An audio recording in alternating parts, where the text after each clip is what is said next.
Bienvenidos. Tema: hiperlordosis. Agenda. Definición. Biomecánica. Clasificación. Evaluación clínica. Hiperlordosis asociada a dolor. Diagnóstico definitivo. Uso de la ficha de detección de trastornos posturales en el primer nivel de atención. Manejo en el primer nivel de atención de salud. Manejo en nivel de atención con médico rehabilitador. Referencia a nivel de atención con médico rehabilitador.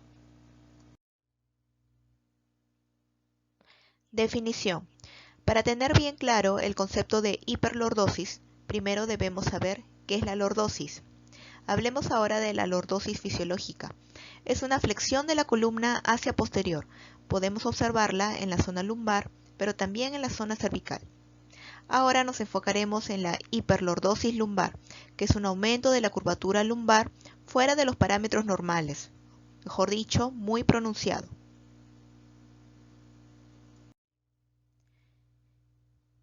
Hiperlordosis lumbar. Es una exageración anormal de la curvatura fisiológica lumbar. Esto se debe a una debilidad de los músculos abdominales, a una debilidad de los músculos glúteos y a un aumento de tensión a nivel de los flexores de la cadera, a nivel del tensor de la fascia lata y los músculos extensores lumbares. Se consideran como valores normales de lordosis o lordosis lumbosacra a un valor entre 40 y 60 grados COP.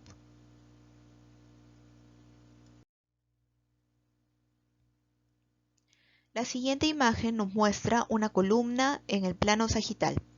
Tenemos curvaturas que son fisiológicas. En la región cervical, una lordosis, en la región torácica, una cifosis y en la región lumbar, una lordosis. La siguiente imagen corresponde a curvaturas correctas. Veamos la pelvis y el sacro en una posición adecuadas. Ahora podemos observar cómo la pelvis ha rotado hacia adelante. Nos guiamos de las crestas ilíacas. Este movimiento de anteversión de la pelvis nos produce horizontalización del sacro, lo que nos lleva a un mayor pronunciamiento de las curvaturas fisiológicas, a una cifosis aumentada y una hiperlordosis. La última imagen corresponde a una retroversión de la pelvis. Nuevamente nos fijaremos de la pelvis, de las crestas ilíacas, como rotan hacia atrás. Observamos una pérdida de las curvaturas fisiológicas, también conocido como un dorso plano.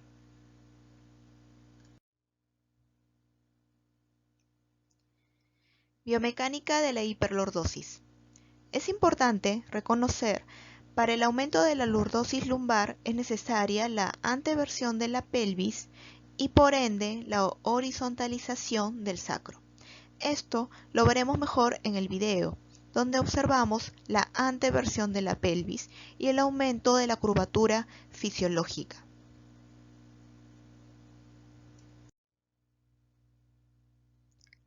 Observaremos ahora que la anteversión de la pelvis se debe a un acortamiento de los flexores de cadera, lo que lleva también a un mayor compromiso o mayor compresión a nivel de las articulaciones facetarias.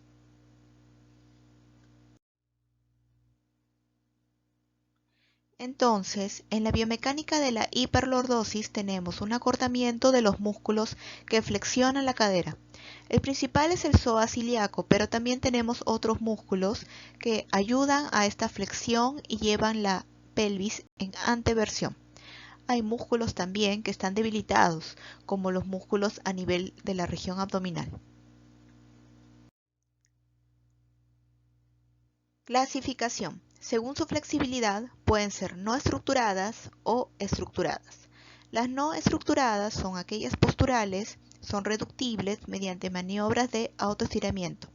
En cambio, las estructuradas son deformidades parcialmente reductibles con acuñamiento vertebral, ocasionalmente también pueden ser irreductibles. En el caso de las no estructuradas, puede deberse a hipertrofia mamaria, debilidad muscular, laxitud ligamentosa o hipermovilidad articular, postura inadecuada, al embarazo. Dentro de las estructuradas tenemos causas congénitas, causas adquiridas, traumáticas, inflamatorias neoplásicas, idiopáticas. Evaluación clínica. La evaluación de la columna lumbar mediante el test de flechas sagitales se hace con el uso de una plomada y una regla. Lo que vamos a medir es la distancia que más se aleja de la plomada. Esto nos permite cuantificar en milímetros hiperlordosis más de 35 milímetros, normal entre 20 y 35 milímetros, hipolordosis menos de 20 milímetros.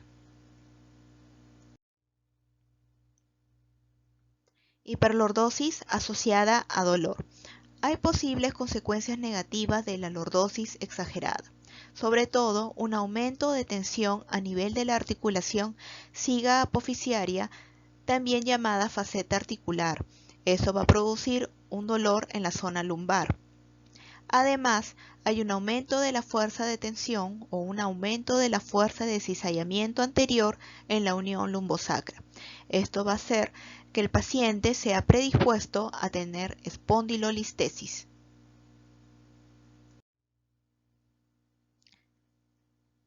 Esta diapositiva solamente es para aclarar algunos términos. La posición que más se acerca o con más predisposición a las hernias o a las discopatías es la postura de retroversión de la pelvis, es decir, la rectificación de la columna lumbar.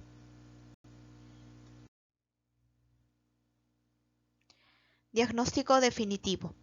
El diagnóstico definitivo de hiperlordosis es con una radiografía en bipedestación en la incidencia lateral.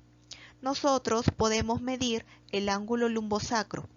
Este se va a medir trazando una línea que vaya por el borde superior o el platillo superior de L1 y una línea por el platillo superior de S1.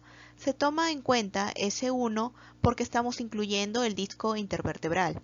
Trazamos una línea y la prolongamos, igual, esta la prolongamos y ese ángulo es el ángulo lumbosacro. Lo normal es entre 40 y 60 grados. Uso de la ficha de detección de trastornos posturales en el primer nivel de atención. Como ya hemos visto, la ficha tiene la opción de evaluación de la vista lateral. En esta nosotros vamos a observar la columna cervical, la columna dorsal y la columna lumbar. Ahora nos enfocaremos en la columna lumbar. 1 corresponde a normal, 2 hiperlordosis. Esto será anotado en el recuadro. Ahora tomemos de ejemplo esta paciente para poder llenar la ficha.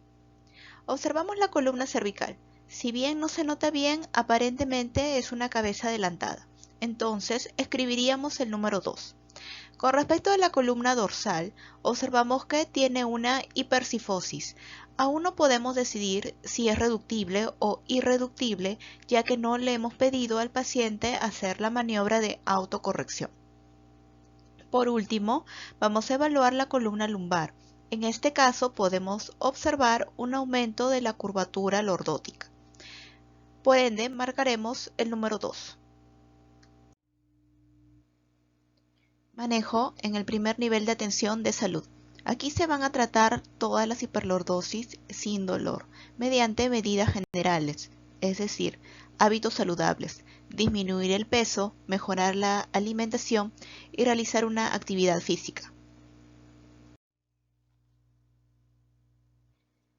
Entre las medidas generales debemos evitar posturas incorrectas, ya que a la larga producen dolor y discapacidad.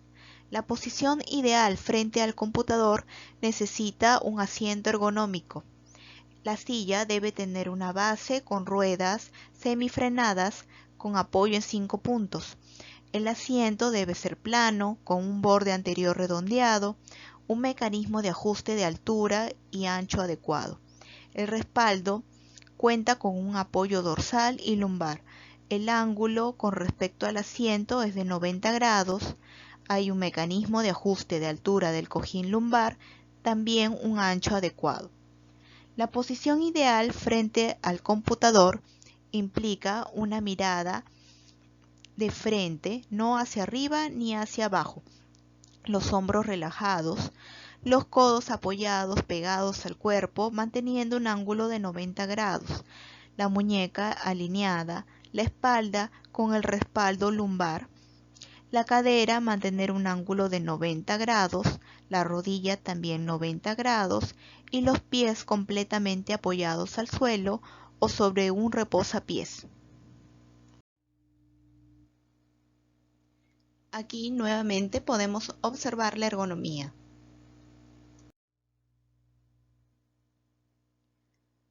Aquí tenemos otras recomendaciones con respecto a la carga de peso. Cuando vamos a cargar un peso, este debe estar lo más cerca del tronco. Si deseamos levantar un paquete, podemos usar un banco. No forcemos nuestra columna. Al momento de estar sentados, recordemos la posición fisiológica para evitar contracturas y dolor. Evitemos estas posiciones en una C. Si vamos también a cargar peso, es mejor distribuirlos en los dos brazos. Al momento de levantar un paquete, siempre recordemos hacer una flexión de rodillas. De esta manera evitamos lesionar la zona lumbar. Cuando vamos a planchar, lavar o hacer alguna otra actividad que implique estar mucho tiempo en una postura de pie, podemos usar un banco para intercalar el miembro inferior. De esta manera no sobrecargamos la columna lumbar. Manejo en nivel de atención con médico rehabilitador. Todos los pacientes que tengan hiperlordosis asociado a dolor o que tras 6 meses de haber ejecutado pautas, medidas generales, ejercicios para mejorar su postura, no lo logren, deben ser referidos a un centro con un médico rehabilitador. El manejo por parte de rehabilitación siempre es en equipo multidisciplinario, como ya lo hemos visto en otras clases.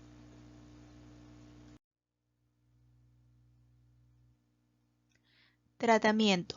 El tratamiento implica la recuperación de la curvatura lordótica fisiológica, además de la pelvis que vuelva a su posición normal, es decir, que ya no esté en esta posición de anteversión.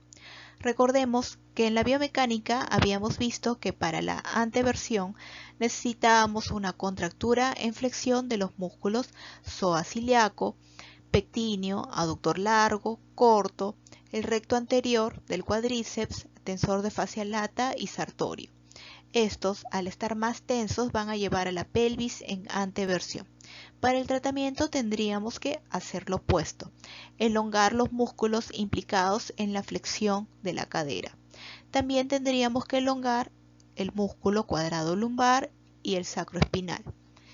Lo que vamos a fortalecer serían los músculos que se encuentran ya debilitados.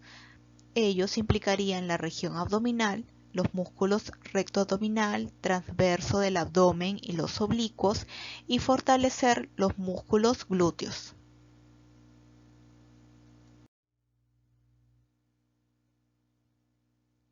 En cuanto al tratamiento, tenemos los ejercicios de CLAP, que es un ejercicio terapéutico orientado en corregir todo tipo de desviaciones vertebrales, tanto funcionales como estructuradas. Se fundamenta en la movilización de la columna vertebral a partir de una posición de 4 puntos o tetrapodia. En esta posición se elimina la gravedad, lo que permite mayor estabilidad. Si bien esos ejercicios son generalmente indicados en escoliosis, también se pueden usar en cifosis e hiperlordosis.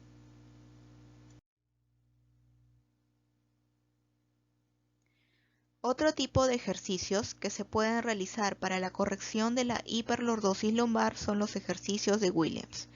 Estos son en flexión, destinados a reducir el dolor lumbar crónico. Permite ensanchar el agujero intervertebral, provoca una reducción de la compresión de la raíz nerviosa, estira los músculos flexores de cadera y los extensores de la columna, fortalece la musculatura abdominal y glútea. Además, reduce la fijación posterior de la articulación lumbosacra. Estos ejercicios deben iniciarse desde la posición en decúbito supino para incitar el fortalecimiento de los músculos abdominales y elongar los músculos de la región lumbosacra.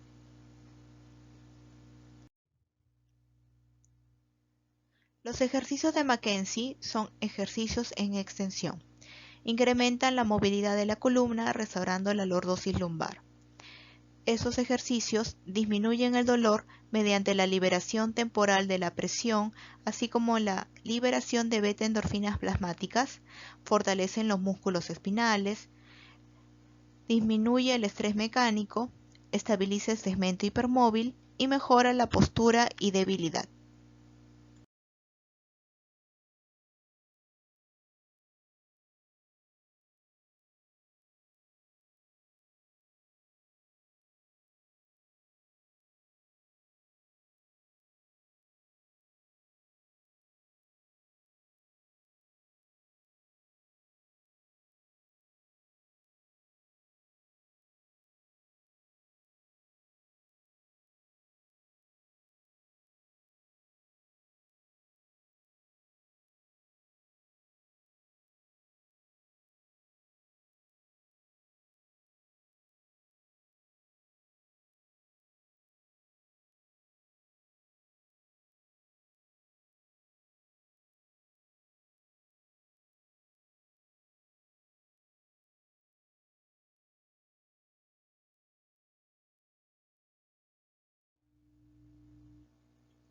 Referencia a nivel de atención con médico rehabilitador. Se referirá a un centro con un médico rehabilitador en los casos de hiperlordosis asociado a dolor para descarte de patología lumbalgia mecánica o secundaria. En los casos también de hiperlordosis sin dolor que tras 6 meses de recibir pautas y ejecutarlas de forma adecuada no hayan conseguido mejoría.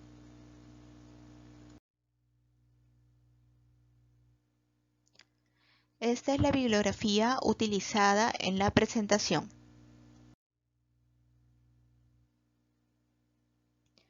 Muchas gracias por su atención.